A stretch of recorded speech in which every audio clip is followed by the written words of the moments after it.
Har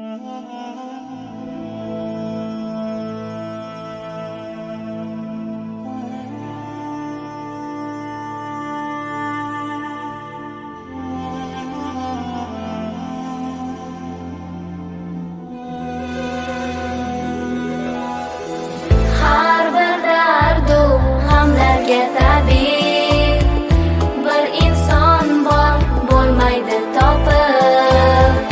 Bugun unga muhtojmiz bizlar. U Muhammad Allohga habib.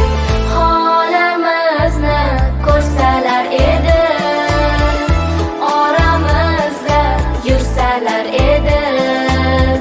Chora topilar har dardga shaksiz.